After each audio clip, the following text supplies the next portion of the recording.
there was a bit of peak when we were going, bar crack!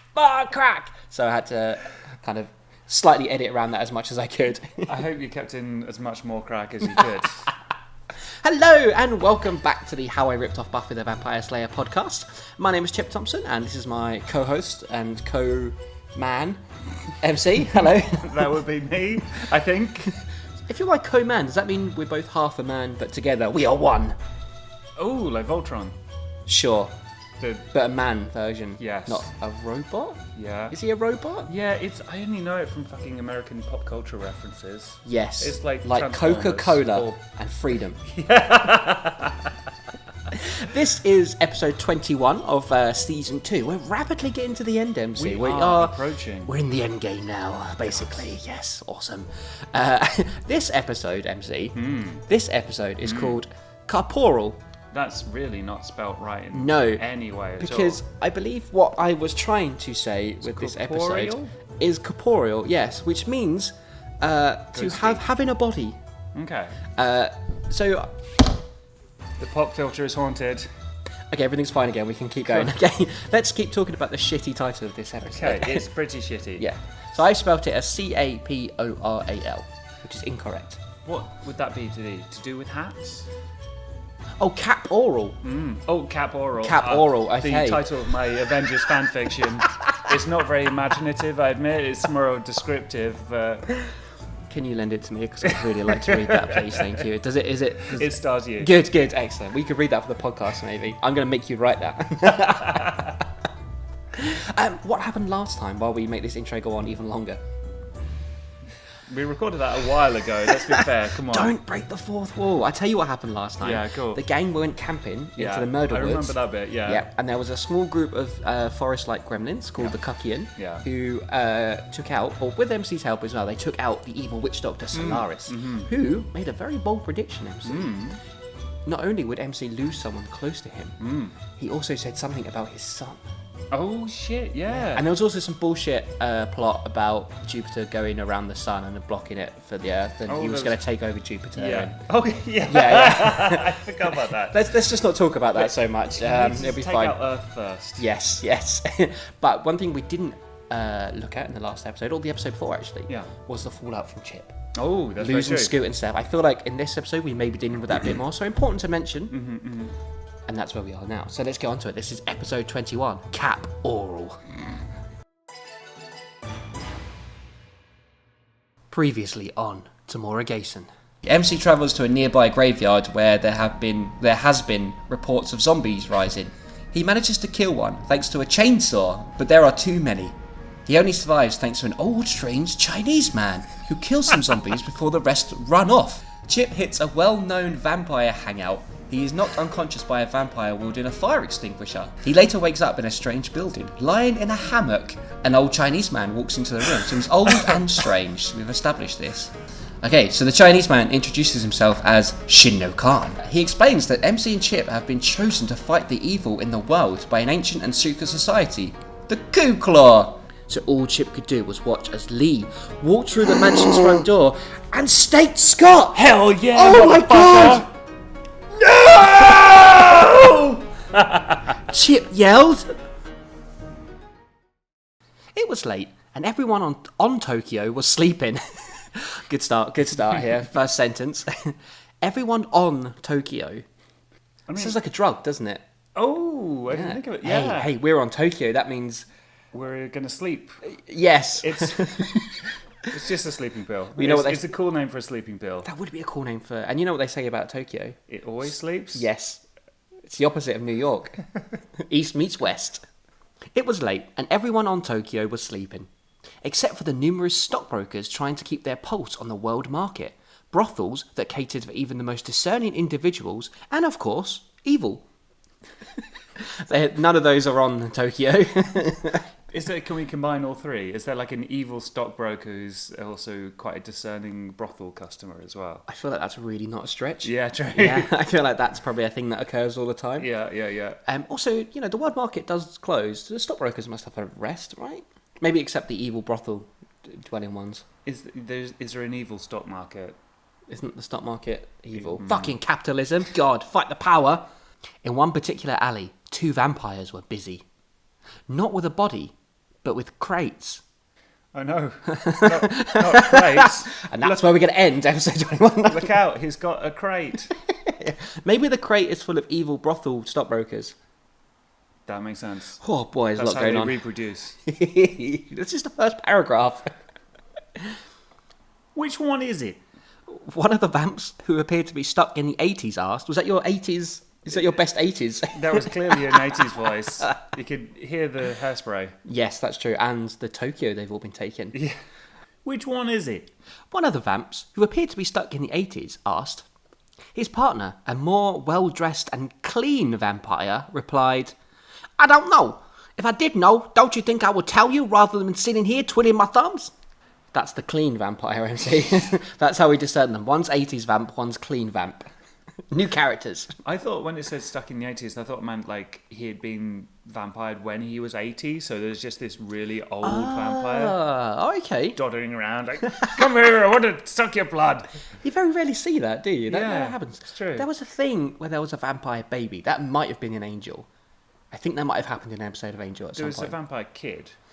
You mean Connor? Or... No, oh, fuck, I can't. Oh, sorry, I don't want to remind you of Connor. I know you get very angry. The one who is the protege of the master. Darla?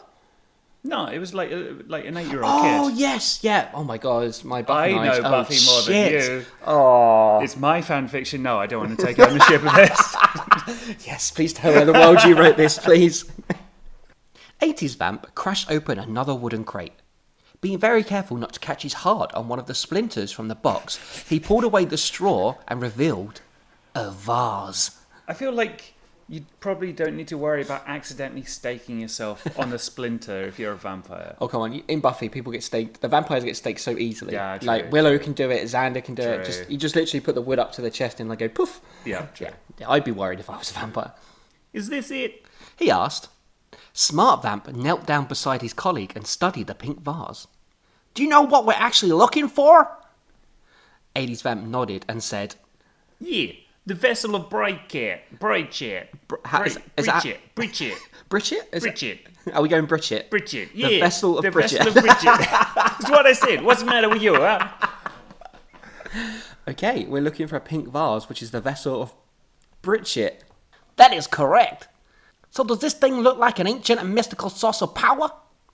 Smart Vamp threw the vase into the wall of the alley, narrowly missing the head of a cowering man.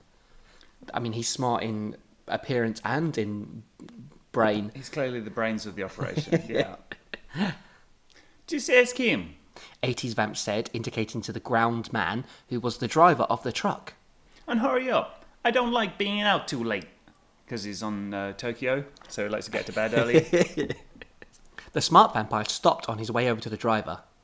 Hey, for God's sake, man, you're a vampire, creature of the night, a prince of darkness, and you want to go home to milk and cookies? I like these guys. Yeah, me too. I want them to have their own spin-off. Can they be in CAPORAL? Hey, you've heard the stories. Ninjas haunt the land in which our brothers once moved. We're no longer safe. You been practicing that? The smart vamp asked as he reached the driver. I do like these guys. Slowly, the vampire picked the driver up by the neck with one hand. Now, I'm only going to ask this once. He asked the driver, which crate has the vessel of Bridget in it? The driver, unable to speak because of the pressure on his throat, pointed to one of the smaller crates on the back of the lorry. So is he like mystical removal man with van, or is there like a sticker on the side so like caution fragile? It's like caution magical. Maybe, yeah. Do not chant. 80s Vamp opened the lid and pulled a very small bottle / vase type thing. He pulled it. Like, is he like making out with it now, or? I'd like to so that you actually have in the narrative very small bottle / vase type thing. Just in case you were unclear about what the vessel of Birchat was. The magical of the explanations, you know, you're really building a world here. So, is it Bridchat? Is that what we said? What? Bridchat. I don't think that's a real word, is it? Bridchat. What are you talking about? It's totally a real word. You never heard of Bridget before? You stupid. That's it. That's what we came for. He dropped the driver. So what now? 80s Vamp asked. I like that I didn't give them names. Well, I mean, I kind of did. Smart Vamp and 80s Vamp, That's but I true. don't think that's their Christian names. Now we eat! The vampires surrounded the driver. Honestly, all this talk of ninjas finding us has made me quite peckish. Oh, I went into a bit of Jack then. Yeah, that was weird. Besides, I'd love for them to show their ugly mugs around here. Suddenly, smartly dressed vampire's friend disappeared in a cloud of dust as a crossbow arrow pierced his heart. No, I died. Maybe I need to do like a tribute for these guys as well. The same banner of Scoot. He turned and saw 3 people blocking his exit from the alley. The girl aimed a handgun at him, while the smaller man reloaded the crossbow. Honestly, all this boring dead talk has made me want to kill. The ginger guy said. He was also holding a stake. Wow, I'm so cool. You're suddenly, like, 80s Vamp and Smart Vamp have overtaken you, I think, in terms of dialogue and, you know... I mean, it wasn't hard to do that. No. They're legends in their own time. And this is MC, by the way, we're assuming. It hasn't been stated, but, you know, we're going to guess. And by the way, Tifa said... my ninja is not an ugly mug. Can you be an ugly mug? I know, like, have an ugly mug.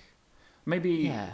I mean, Tifa's Japanese? Well, to be fair, Tifa is the worst cop in the world. So what she's heard is the vampires say, I'd love for them to show their ugly mugs around here. And she's like, my boyfriend is not a mug, a tea receptacle, a thing you drink out of. That is not true, and especially not an ugly mug. If he was, it'd be like a finely crafted one. Yeah, you know, yeah, like fine the bone good china. Yeah. MC leapt forward and landed just a few feet away from the vampire. That's a nice suit. MC said, It would be a shame to make it dusty. He's going for a mafia voice as well. It's Ah. like, it would be a shame to make it dusty. he's mocking. That was more Russian. Yeah, Geography is not MC's strong point. I am gangster. From America. But possibly Italy. Who knows? No, save that voice. We might need it at some We point. will Shh, totally don't give use away that. the goods. The vampire relented. Hey, what do you want to know? He asked. MC laughed and then staked him. Classic. Oh, they're both dead. Another no. tribute in here. Yeah. Nothing. Just thought it was a nice suit is all. Or nice suite, as it says there. Nothing. Just thought it was a nice suite is all. Maybe they A few were. sofas, couple beds. No. Well, maybe there was a magical sofa in with all the boxes and stuff. MC helped the driver to his feet and told him to call the police. Just don't mention the fact that the people who attacked you and your truck were vampires. MC said, they've got a cop with them. Could she not just... I guess. And why do they need to call the police? Because the vampires are... bit of a logic flaw here. I guess this is a way that they can hand off the driver without having to deal with him any further. Like, basically. Oh, It's like, yay! narratively speaking. Okay, well done, thank you. Yeah. Yeah, right. The driver replied. Jay picked up the vase one of the vampires had been holding. Why the sudden interest in old pots? Jay asked. Vampires got to make a living. MC said, hoping the fact he wasn't sure why the vampires had attacked the truck didn't show. I feel, damn, MC, this isn't a healthy approach. No, it's really not, is it? So, they just got to make a living, you know. It's yeah, I knew that. Yeah. It's like with the driving the other Oh episode. god, yeah, he's got issues, hasn't he? Yeah. Yeah, and we think Chip's the evil one. The gang left the alley and headed back to the mansion. So did they just happen upon this? Or were they coming back from a date that they took Jay to in case things went wrong again? I mean, or... Jay had a crossbow with him, but then again, that seems like a sensible thing to do. Yeah, he's getting good with a crossbow. He's Yes, taken out a he few is. vampires. I wonder if they're on patrol. If Oh, they're sort of, they've nice, formed like a Buffy team. used to do. Yeah. Yeah, that's cool. I like them. Let's go with that. Despite being very high up on the top of the building, Chip's ninja hearing served him well. Classic. Is there anything they don't have, ninja-wise? Ninja self-love. That's true, yeah. Non-ninja toxic masculinity. But hey, Chip's back. We haven't heard from him in a while. Ooh, I wonder what he's up to. He watched MC Tifa and Jay leave the alley. He knew the item he was wanted was going to be sought after, but as soon as it got into town, this wasn't going to be easy. Much like reading that sentence. With the Scooby Gang gone, Buffy reference. It's literally just Yeah, the literally. same name. I am literally ripping off Buffy here. With the Scooby Gang gone, it would have been easy for Chip just to jump down, beat the hell up the driver, and take the vessel of I forgot what we called it. Bridget. With the vessel, and take the vessel of Bridget. But in the distance, he heard the faint sound of police sirens. Chip had time. Since Scott had been staked and he had done the same to Steph, he had been alone. No contact with the humans or non-humans. Chip had focus now, and that would serve him well when it came to raise the one. Oh, I forgot about the one. Because he had the blood in the shirt. Yeah. Oh, maybe he needs the vessel of Bridget. Obviously. To This is what you need to raise the one. Vessel of Bridget. Blood. Yeah, that's it. And hope. Yeah. But he wouldn't be alone for long. As soon as the vessel of Bridget was his, then Scott would once again be by his side. What? This... Oh, okay. So this isn't related to the one. This is for resing vampires? Huh. Do you think this is linked in with the title of the episode? Because obviously that's CAPORAL. But really, I mean CAPORAL. Right. So maybe he's going to get Scott back as a ghost and make him whole again? Oh, is it going to be like evil Shinna-Khan? But he's also Scott. I want that so bad. We literally said that we wanted this to happen. Yes. So Chip jumped from rooftop to rooftop, heading back to his home in the abandoned warehouse. So the walls did what now? Louise asked as she listened to the hysterical women on the other side, at their end of the phone. So many hysterical women. Right. It's blood. She'd been in the mansion for a while now, and already there had been a couple of calls about supernatural disturbances. Louise logged the call and slipped it into the pending file. More business? Shinna-Khan asked as Louise shuffled back towards the lobby. She was walking with the aid of a walking stick, but was beginning to get very tired. Louise dropped down in her wheelchair. She's making progress. she is. Yeah. You know, not to butter my own toast or anything, but I like the way we've been sort of detailing her progress to recovery. It's true. It hasn't been overnight. Yes. It's been yeah. That's well done. Thank you. Just going to let that hang. A lot of shows would have been just like, oh, here's a magic thing, she can walk now. That's very true. But me, you 15-year-old me, Wasn't was like, good enough. no. It's unrealistic. It doesn't allow for a satisfying narrative arc. Hey, and Shinna-Khan's back as well. This is nice. He is. Yeah, not very important though. Just a bit of wall bleeding. It sounds like a metaphor for a woman's problems. Shinna-Khan agreed. Yes. I cannot see an incident like that causing us much peril. Meanwhile, the hysterical women on the other end of the phone are like, please, my fucking walls are bleeding. Please help. I feel that's a problem to be worried about. You know? Yeah, it's not one of those things you can just leave. You know, it's, yeah. Put a bucket down. The Ninja Master had not been visiting his pupil very much lately, but he hadn't changed. Louise could still tell he was as wise and boring as ever. Burn. Accurate. Everyone hates each other in this show. But the little mission you sent the guys on was important? She asked. So Shinna-Khan would have told them to go after the vampires. Okay. My elders informed me that an attack was about to occur and where, but for what reason and what evil they were to be facing, I do not know. This is we've heard of these like elders before. I think there's some sort of mystical prophets or something. I don't know. When you need a reason for Shinna-Khan to know stuff. The exposition elders. Yeah. Great. Go kill these vampires. Why? I'm not going to tell you. Mysterious. Ooh. Right, Louise replied. So, do walls bleed often? Before Shinna-Khan had a chance to answer, MC, Jay and Tifa walked through the door. Did you stop it? Shinna-Khan asked. Yes, and it was them. Tifa said. Is that quite a passive-aggressively, or...?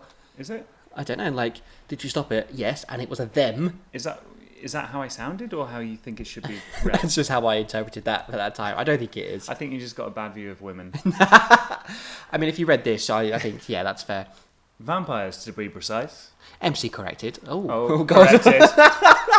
MC mansplaining over here. Oh, that's definitely on you, not me who wrote this. Shinna-Khan thought for a moment.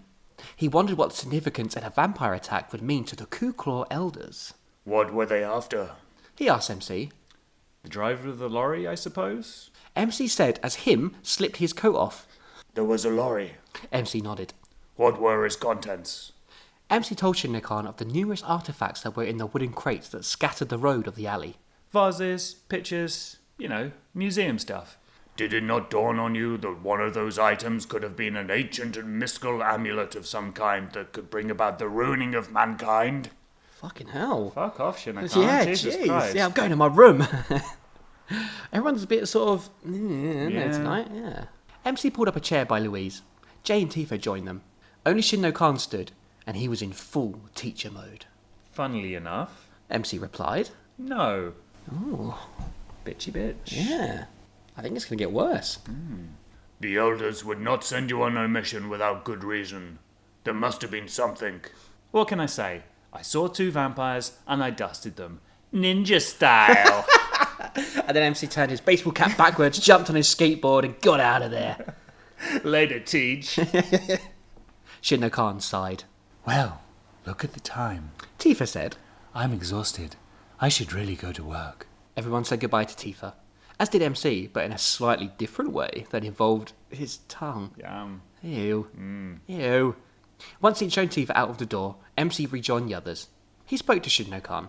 Besides, I've got more important things to ask you. Someone told me something the other week. The vessel of Bridget. Jay suddenly said. MC looked at him. No, but congratulations of being very random. No, Jay protested. that was what those vampires were talking about before we, not just you, MC, dusted them. It's so bitchy. I know. I feel like we missed something here. No. Jay. Before MC had a chance to put Jay down with a fantastic comeback, Shin-no-kan interrupted. I'm glad we didn't get to hear the comeback. It wouldn't have been fantastic. How do you It's think not I the word. feel? Did you say the vessel of Bridget? Yeah. This time, Shin-no-kan did sit down. He's a ghost. But there was the thing about everyone else sitting down and Shin-no-kan remaining standing. But he's a ghost. But see if this is addressed in the next bit. Okay. Oh! Only he went straight through the chair, what with being dead and all. What's wrong? A concerned MC asked. But Shin-no-kan was too far in thoughts to be disturbed. Ooh. I do believe we're having a bit of a flashback, or... Yeah. A flashback, yeah. We have to do this on a proper, like, flashback kind of way. Like, you know, like in movies when, like, the titles appear on the screen? Oh, yeah, yeah. 1940. Rural Japan. That sounded like your Cockney gangster voice. Sorry. This is a flashback. Official Tomorrow Jason flashback voice. But not to East End London. It's 1940 and we're in rural Japan. Oh, maybe do it in a Shin-no-kan voice. No, I think we should carry on with the Cockney gangster thing. You're right, Mush. 1940. Rural Japan, you mug. Here, Sharon, you wash my kimono yet? The dojo was quiet, peaceful, and the perfect place to meditate in. Ji-hoo watched his pupil in the middle of the room, cloaked and head bowed. Ji-hoo could see the great potential in his young student, but at just 16 years of age, he was vulnerable. Shin-no-kan. He beckoned. The young man removed his hood and looked up. God, this line. That is enough mental training for one day. Mental training. It's like normal mental training, but harder. The boy jumped to his feet and dashed over to Ji-hoo. But, Master, The young Shin-no-kan protested. Can you Clearly, tell the difference? he went through puberty quite young. His voice got very deep early on. But you can hear like the exuberance and the joie de vivre in his voice. There's a subtle undercurrent there that I put in. but, Master, The young Shin-no-kan protested. I want to learn more about the Ku Claw, the elders, and about evil. Oh, so this is the first time we're getting a look at kind of Shin-no-kan's life pre-dying, because that's what happened in episode 1. And so he's actually alive here, and 60. So if he was 16 in 1940, how old would he be? I mean, I would have written this in about 2002, 2003. Don't make me do maths. So like 80? 60, No. 72? Yeah, Yeah. it's quick maths. Yes, boy, all in time. There is only so much one young person can take in during a single day. Your voice is much more racist than mine. Like, mine started out quite racist Yeah. and then I got lazy. Yeah, well, this is my first time doing a racist voice, so... Wish Sorry, that was this true. is my first time doing a racist Japanese voice. I'm sure I've done plenty of others already. This is your first time doing a racist old man Japanese voice. Oh, no, you did Korean? No, I did the Korean. You did the voice. Korean. Oh, Yeah, you're shit. responsible for... That was the worst one. I did a lot of racist Yeah, voice. yeah. None of us are getting into heaven, MC. Let's not quibble. Shin-no-kan thought the way his master spoke was strange. Maybe a bit racist. He hoped he would never be like that. Oh, bad news for you, yeah. Shinno-kan. Go home and rest, Shinno-kan. We shall train again in the morning. Is that mental training again in the morning? Or Is that... maybe he's advanced to the point of mental training now. Ooh. He was training to get to the point where he was able to do mental training. My brain But hurts. before that, he was training for mental training. Okay, Master. I should go home and wash. Tonight I shall be seeing Fan Li. Oh, yeah. I promised to show her those meditations techniques. That's not, you know what I'm saying. I really hope Fanley is her name. I thought you said Fanny. That's, I think, what I was getting at. Tonight I shall be seeing Fanny. So that's why he's got a wash. Jiho's smile disappeared. He did not like the thought of his pupil being distracted by love whilst his was only at the start of his ninja training. He longed for the day that ninjas were taught in solitude, away from the known world where maximum focus could be obtained. Come, Shinno-kan. I wish to show you something. Jihu took his Padawan learner to a shelf inside the dojo and plucked a small vase-like item from the top shelf. Vase/bottle type thing. Interesting. I wonder how this fits into the plot. Do you know what this is? Jihu asked. Shinno-kan looked, and the vase... Oh my Looked god. at the vase is what it's meant to be, but it's not. What it actually says is Shinno-kan looked and the vase and shook his head. Did the vase shake its head as well? I am sorry, Master. I have not had the time to read the ancient texts you gave to me. This, my son, is the vessel of Bridget. Shinno-kan looked at it quizzically. Is it a force of evil? He asked. Yes and no. Jihao could see the confusion on his student's face. It can be used for both. It is a device to raise the dead. So that's why Chip's after it. We predicted it. There's quite a bit of exposition here. It can bring dead people back, but only as ghosts. If used on a ghost, then the ghost will become alive, human once more. However, if a human or something that is whole uses the vessel of Bridget, then they will become more, stronger, faster, and overall better. Ooh, that's very exposition-y, but okay, I'm not sure why Jihao was telling Shinno-kan about this. It's basically like the one-up mushroom in Mario. He really wants Scott to come back, but he's like just a bit bigger now as well. Then, Master, why don't we use it to make the ninjas better? Jihao took the vase away from Shinno-kan and put it back onto the shelf. Because, my boy, we do not know what the consequences of using such an instrument would be. No, run along and get rest for tomorrow. So he's saying no run along, like you walk out of here, single file. Also, if there was a magic superpower vessel bottle type thing, I'd use it. I think that says a lot about you as a person. Fuck it. Like, oh, it might do something bad. Whatever, superpowers. Why not Mario? I'm still trying to work out the meaning for all of this, aside from exposition and explaining what the vessel of Bridget does. Chip is going to want to use it on Scoot. Yeah.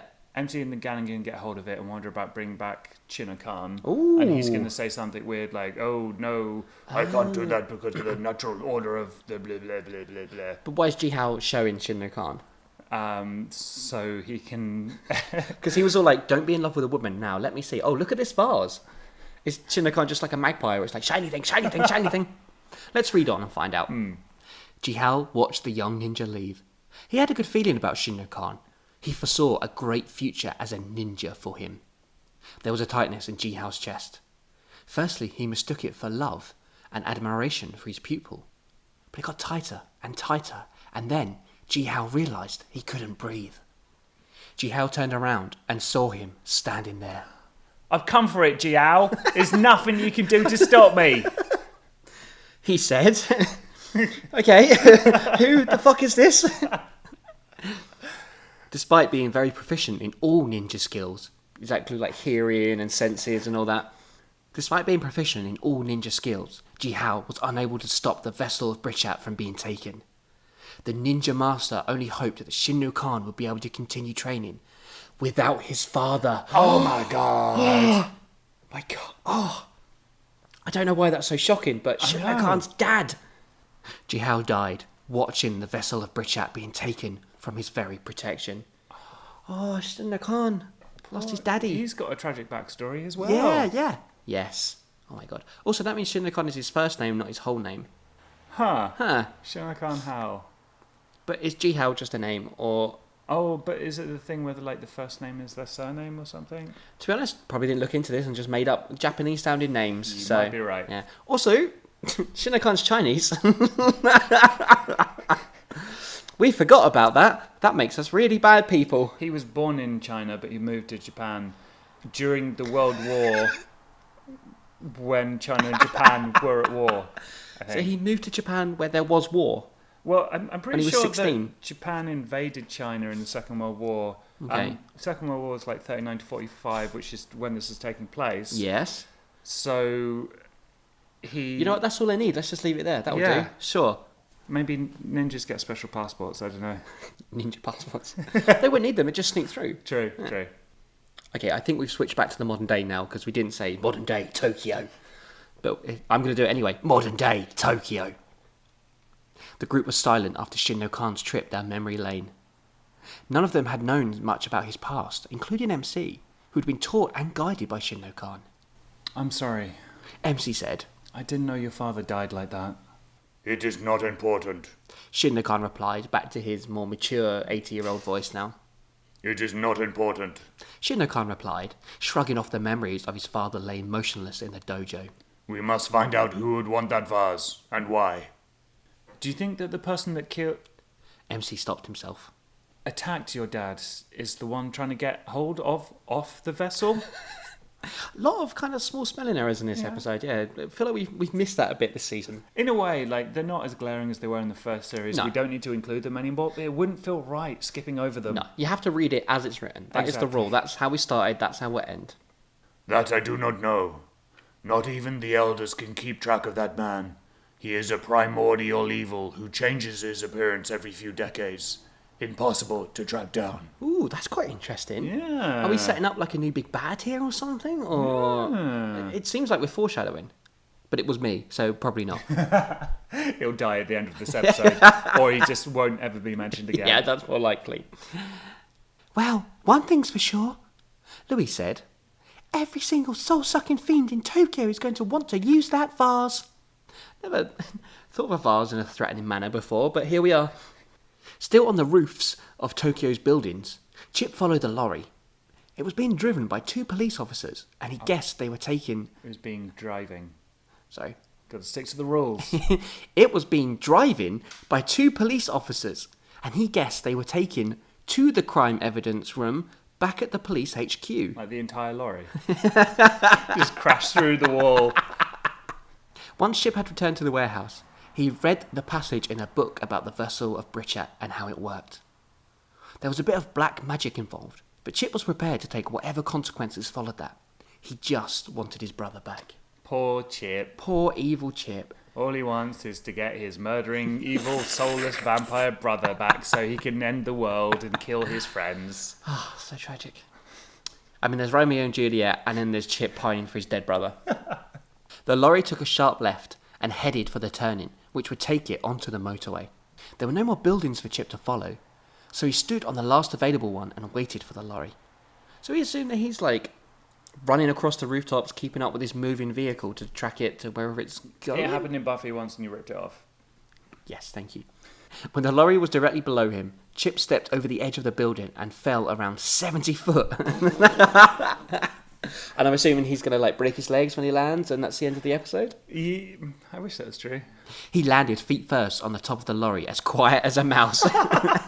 Ninja stuff. Ninja knees? Ninja legs. Like Go-Go Gadget legs. Evil Inspector Gadget. Go Gadget Apocalypse. My God, we'd be fucked. We No were. one could stop evil Inspector Gadget. It's true. Oh my God. Some of the pedestrians who were out at the time looked startled.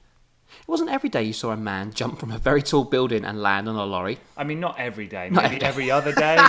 Once a month? Yeah, special occasions. Chip ignored the people watching him. He had one mission tonight, and that was to retrieve the vessel.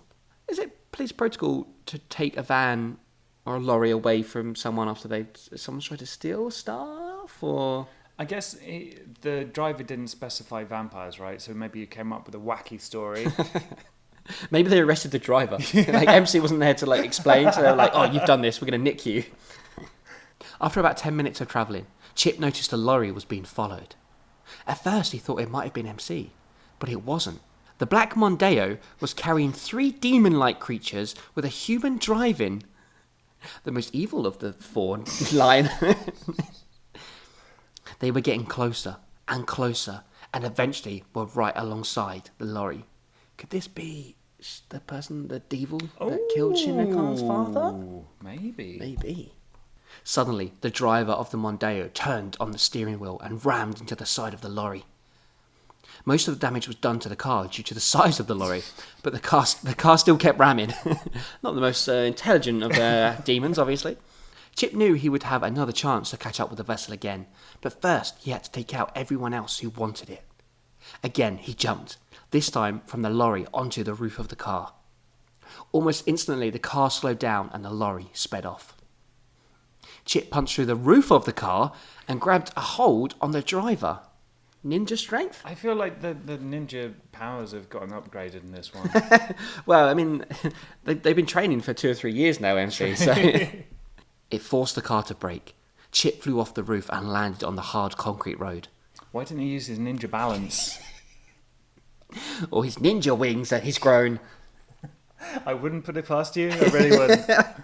Oh, we've got a few seasons to go, yeah, we'll see. The man stayed inside the car, but his demon friends, which Chip could see were now in fact zombies, climbed out of the car. I wonder if that was a cop-out so I didn't have to come up with some sort of new kind of demons. No, they're actually zombies. Name. Yeah, Oh, God. yeah. The bookshelf demons. The glass of water demons. They circled the grounded ninja, waiting for him to get up. Chip didn't have any weapons on him, so he was about to get his hands dirty. The first zombie lunged at Chip, who sidestepped, spun, and with one vicious kick, took the head of the zombie clean off. Again, that's impressive. Yeah, Chip got stronger. Like, Did he... or my writing got worse? My consistency, Well. continuity? The other 2 zombies looked at each other. Kill him! The man called from inside the car. The zombies attacked, but were not a match for Chip. Within a few minutes, both have had their skulls crashed by Chip's bare hands.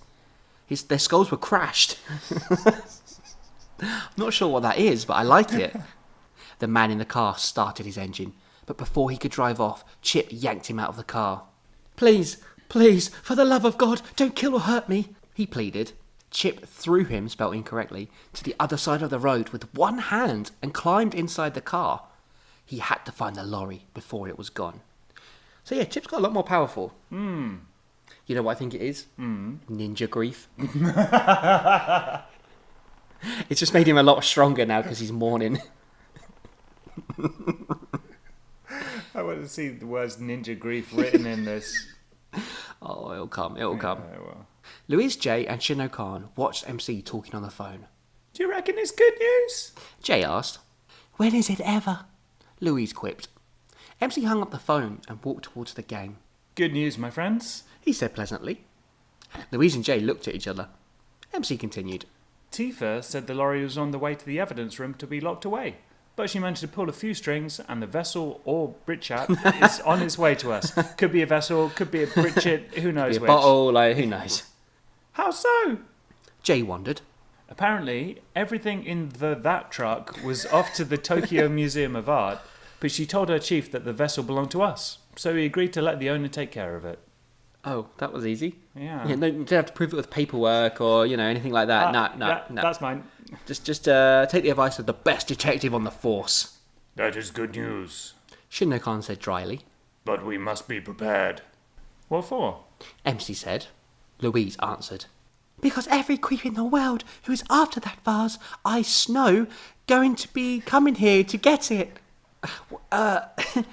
Because a very creep in the world who is after that vase, I know, is going to be coming here to get it. I think it's meant to be is now, but I put the S on the now. Okay. Yeah. Good. I'm glad we figured that out. That took a bit of time. There was a silence in the group.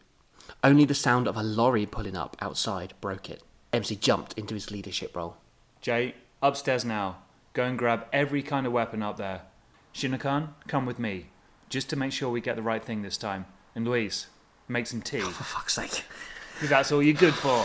I mean, to be fair, she's on a walking stick / in a wheelchair, Yeah, she's so... not really fighting, is he? Yeah, let's just go with that rather than the obvious sexism.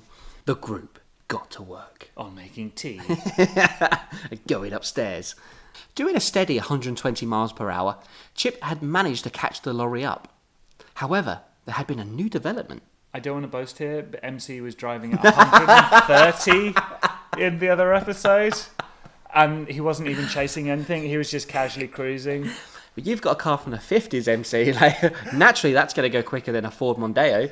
As Chip was pulling up to the side of the lorry and prepared to make his assault, it changed direction again. This time, it took a more familiar route. Oh. Chip followed closely, but when he realised that it was going to the mansion, the very place had once lived, he slowed down. He kept his ninja eyes on the lorry and continued to think about the situation. With his ninja brain. Oh god, there's a lot of ninja stuff in this episode. As he saw it, Chip had two options. 1, take out the lorry before it made it to the mansion, or 2, let MC and the others take possession of the vessel, then kill them all and take it for himself. Before he could decide, the car careered out of the road and hit a tree. The speed the car was travelling and the impact of hitting the tree sent Chip flying through the windscreen. What happened to his ninja reflexes? Can't even drive at 120 miles an hour. MC was looking at a map and driving at 130 miles an hour. At least he didn't get lost. He landed around 50 feet away from the car. Despite being a ninja, even Chip's body couldn't take an impact like that. He felt a few of his ribs break, and all of the ligaments in both knees must have gone. But when he jumped off the building, he was fine. But this car accident has ruined every single ligament in all of his knees. Chip could barely walk. Yeah, no shit. He was limping a bit. Don't work. His knees fucking broke. Chip could barely walk, but he pushed himself out of the mud pit in which he had landed and continued his journey to the mansion, winching with every step. He's winching his legs like one step at a time, got a pulley to move them. He's like a puppet man. Winching with every step. The only thing that kept Chip from passing out was the thought of getting his brother back. And that's the end of episode 21. I don't know about you, but that felt like a really long episode. It was. I think it was super long. Like the episode itself, the actual Word document, is longer than the normal one, so a bit of an epic. Maybe that's the wrong word. There was certainly Long. lots. Yeah, long. Lengthy, time-consuming. Draining. What do you think of this episode, MC? You know, it was feel more like- of a sub. It was interesting getting like a look into Shinno-kan's history. Yes, and learning about his father who died. Yeah. And we've kind of got this MacGuffin thing going on as well. We do. Yeah. It's almost like, obviously, you know, we had the plot thread throughout the season has been Chip's been evil, and then we had the whole thing about the one, and then Scott's death has kind of thrown him off. So it's like That's he true. can't get back to his original plan Yeah. until he's got his brothers back. Yeah. It's a ninja grief, MC. It's a ninja grief. It's very powerful. It makes you a lot stronger. Yeah, apparently. But yeah. it also yeah. distracts you from ending the world. Yes. And apparently this vessel is going to be quite sought after then, because everyone's assuming that all the evil is going to come for it. Which, I mean, there's already the dude with the demons. Or zombies. Yeah, Zombies, yeah. So, I mean, he's dead now, so he was probably just He's miscellaneous. not dead. He was just thrown out of the car. Oh, true. We kind of assumed that might be the guy that killed Shinno-kan's father, Yeah, we but did wonder. probably not, actually. So we'll have to see if that turns up. But it feels like there's going to be some sort of siege happens in the next episode Oh, where yeah. all the evil goes onto the mansion. Including Chip, presumably. I wonder If he can make it there. He's had, you know, all the ligaments in his knees busted, so which means he limps a bit. he's got a winch, so he'll be okay. Well, I can't wait for next week, MC, where we'll get the second part of CAPORAL. And we can see. You definitely get the second part. Is it? I really hope Chip has a fight scene and he has to use his broken knees to like fight. And maybe we'll get some more of Shinno-kan's backstory. Ooh. And we'll see finally who's going to use the vessel of Britcha Yeah. to bring back Shinno-kan. Yes, maybe. Or The return of Scoots. Hey MC, Hi, Chip. Did you know that there are multiple ways you can now support the How I Ripped Off Buffy the Vampire Slayer podcast? Really? Why didn't you tell me all about them? I shall, MC. First of all, you can go to our Facebook page, which is How I Ripped Off Podcast. I couldn't put Buffy in that because it wouldn't allow me for some reason. I Because of don't know why. copyright. Yay! Also, MC, we are on Twitter. We Really? are at How I Ripped Off, and I didn't have room to put Buffy in that, so that's why it's just called that. Finally, do you know what else you can do, MC? Tell me more. You can come leave us a rating and review on iTunes, because that really helps the podcast and means we get seen higher in the rankings. And finally we'll become rich and famous and be able to do a live action version of the... No, we won't. No, that'll never happen. But yes, come and support us, come and say hello, we would really love that. I do.